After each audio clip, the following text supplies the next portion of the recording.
All right, get ready because today we're diving into the future of gardens.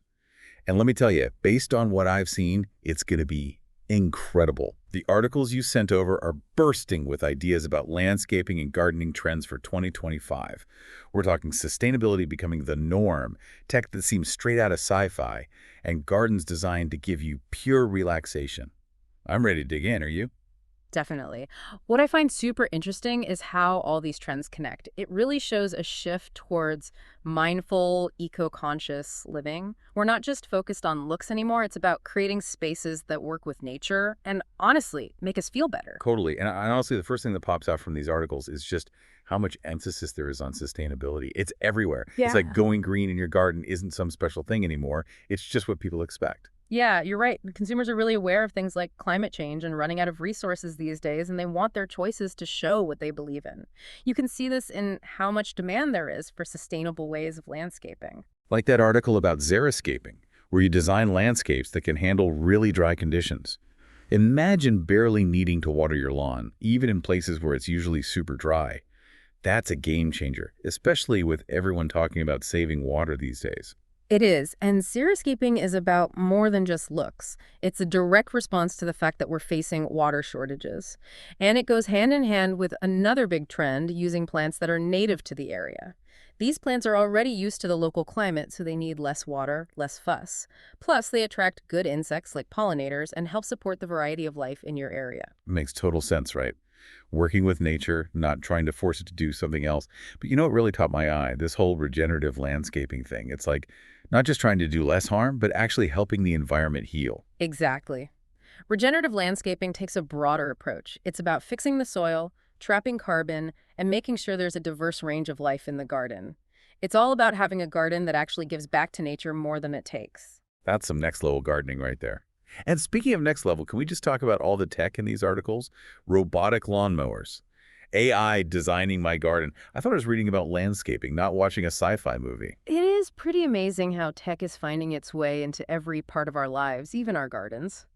But these advancements are actually addressing real issues, like how to use water more efficiently and make lawn care more sustainable. Yeah, like those smart irrigation systems you mentioned. It's not just a fancy sprinkler system, right? Tell me more about how they work. Oh, they're way more advanced than your average sprinkler. These systems use sensors to keep track of how damp the soil is, the temperature, even the weather forecast, all in real time.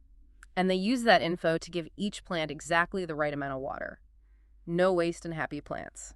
So no more guessing games or accidentally drowning my plants. I'm Hmm. into it. Robots cutting the grass, though? That just feels like we're letting tech take over too much. It might sound like something from the future, but robotic lawnmowers are getting more and more popular, and with good reason. They're quiet, they cut the grass really well, and they're better for the environment compared to those gas-powered mowers. Okay, you've got my attention there. But AI designing gardens, what does that even look like? Do I just tell an app what I want and it magically creates a whole garden plan for me? It's actually a bit more complex than that. You can definitely put in your preferences, but these AI design tools use algorithms. They consider all sorts of factors like your garden's specific climate, soil type, even the types of plants that grow well in your area. It's like having your own personal garden designer right on your phone. I can get behind that. That would definitely make those tough decisions about what to plant where so much easier. Hmm. But it's not all about fancy gadgets and futuristic landscapes, is it? These articles also talk a lot about creating gardens that are, well, good for the soul. Feels like a nice change of pace from all the tech we've been talking about. For sure. People are craving that connection with nature, especially with how demanding and tech-driven our lives are these days. Therapeutic gardens, the ones designed specifically for relaxation and well-being, are becoming super popular again. And some of the examples in these articles sound incredible, like those gardens that include calming water features. I could totally see myself escaping to my backyard and finding some peace by a little fountain. It's like bringing the spa experience home. Exactly. The sound of water, especially that gentle trickling, can be so calming. And it's not just about what you hear. Adding in plants that smell amazing, like lavender or chamomile, can make you feel even more peaceful. So it's about creating a whole experience for your senses, not just focusing on what the garden looks like. I love that. And speaking of engaging the senses, what about those edible landscapes? Getting to have beauty and fresh food all in one? Count me in. Edible landscapes are such a cool way to feel more connected to your food. You get to enjoy fresh, homegrown produce, plus you have a sustainable and stunning garden. Okay, but let's be real for a second. I love this idea of having a gorgeous, sustainable garden that practically takes care of itself. But between work, life, and everything else, who actually has time for all the upkeep a garden needs? Even if it is supposed to be relaxing, it still takes work. I hear that. It's something I think about a lot too. And that's why so many of these new trends are about making gardens easier to handle. It's not just about being good to the planet, it's about gardening in a way that fits into our busy lives. Exactly. And it feels like these articles are packed with smart ways to make gardens simpler to take care of. Mm, One that caught my eye was that whole climate adaptive landscaping thing. Like, it's not just about making things look pretty anymore. It's about making sure our gardens can handle whatever crazy weather comes our way. right. Climate change is something we got to think about, and gardens are right there on the front lines. The articles you shared have some really cool solutions, like how to manage stormwater in a better way. Those ideas are practical, but they can also make a landscape look amazing. Yeah, those rain gardens really stood out to me. They sound so much nicer than just having a ditch to catch rainwater. Oh, they're totally different. Rain gardens are designed to work like nature does, soaking up water. They're usually planted with a mix of different native plants that don't mind being wet or dry. So when there's a huge downpour, the rain garden collects all that water and lets it soak slowly back into the ground. That way, you prevent flooding and erosion. It's a much nicer way to deal with all that water instead of just trying to get rid of it. And I love how some articles talked about using those permeable pavers for walkways and driveways. It's so simple, but it makes so much sense. Exactly. Instead of the rain just rushing off those hard surfaces and flooding the storm drains, permeable pavers let the water soak back into the ground. That means less runoff and more water going back into the water table. Plus, they come in all sorts of styles, so you don't have to sacrifice looks for something that works. It's a win-win. Okay, so we've talked about handling those heavy downpours that seem to be happening more and more. But what about the opposite? What about those crazy hot summers? It feels like every year is hotter than the last. That's a good point, and it shows how important it is to pick plants that can take the heat. Think about succulents and cacti.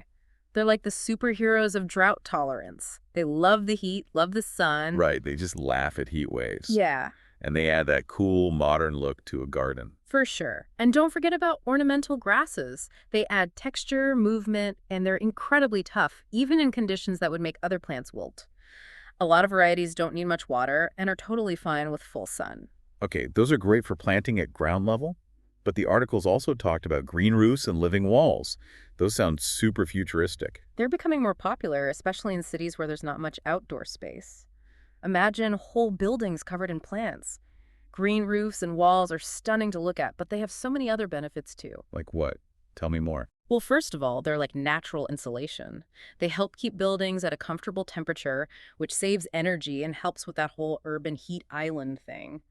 Plus, they clean the air, cut down on noise, and even give birds and insects a place to live. So it's not just about how it looks, it's about making cities more sustainable and biodiverse. I'm here for it. Okay, so we've covered making gardens eco-friendly, dealing with weird weather, even robots mowing our lawns. Where do those therapeutic gardens fit into all this? It feels kind of separate from everything else. It might seem that way, but it's all connected. When we make our gardening sustainable and able to handle different weather, we're setting the stage for a space that's actually good for us. When we work with nature, using plants and materials that belong in the local environment, our gardens need less work from us. That frees us up to actually enjoy the space. So it's like we're taking the stress out of gardening so we can actually relax and enjoy being surrounded by nature. Exactly. And those calming water features we were talking about, they're not just there to look pretty. The sound of water, especially that gentle trickling, has actually been shown to calm our brains down. That makes sense. I always feel more relaxed when I'm near water, whether it's the ocean, a lake, or even just a fountain. Totally. And adding in things that appeal to our other senses can make a garden even more therapeutic. Think about plants that smell incredible, like lavender, rosemary, or jasmine. Their scents can make us feel calm, relaxed, or even happier. So it's like we're designing a garden that's not just visually appealing, but also a treat for all our senses. Exactly. Well, And when we add edible plants to the mix, we get another layer of sensory experience. Imagine stepping outside and picking fresh herbs for dinner or harvesting your own vegetables. It's incredibly grounding and satisfying to have that connection with our food. It's a full sensory experience that's good for our bodies and souls. I love it. Okay, so we've talked about all these fantastic ways to make our gardens better for the environment, better for our mental health, and even more productive. But let's be real, keeping up with a garden, even one that's low maintenance, still takes some effort. No kidding. Even with the toughest, most drought-tolerant plants out there, they're still weeding and pruning and all that jazz. It can feel like a lot, even when you love gardening. Oh, absolutely. But that's where those smart, low-maintenance design ideas come in. Remember those articles about using more hardscaping and getting strategic with ground covers? Right, like swapping out some of the lawn for a sleek stone patio or maybe a gravel garden. Not only does it look modern and stylish, but you also dramatically cut down on how much grass you have to mow. Exactly. And if you place your hardscaping strategically, you can actually make your outdoor space feel bigger and more inviting. It's like creating different rooms outside, each with its own purpose and style. I love that. Uh, And what about those ground covers? They're like nature's weed control, right? Exactly. They spread out horizontally, creating this thick mat that blocks weeds and means you don't have to weed all the time. Plus, they come in so many different textures and colors, you're bound to find some that love your climate and the amount of light you have. So instead of a boring old lawn that needs constant attention, you've got this interesting mix of low-maintenance plants. Mm. You have any favorites? Oh, so many.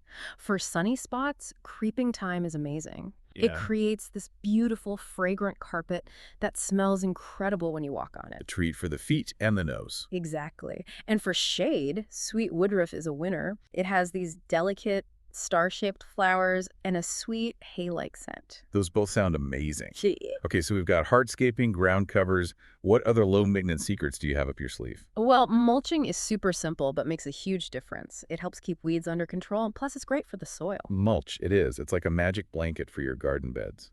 And what about those weed barriers? Are they worth it? They can be a lifesaver, especially if you're battling some really stubborn weeds.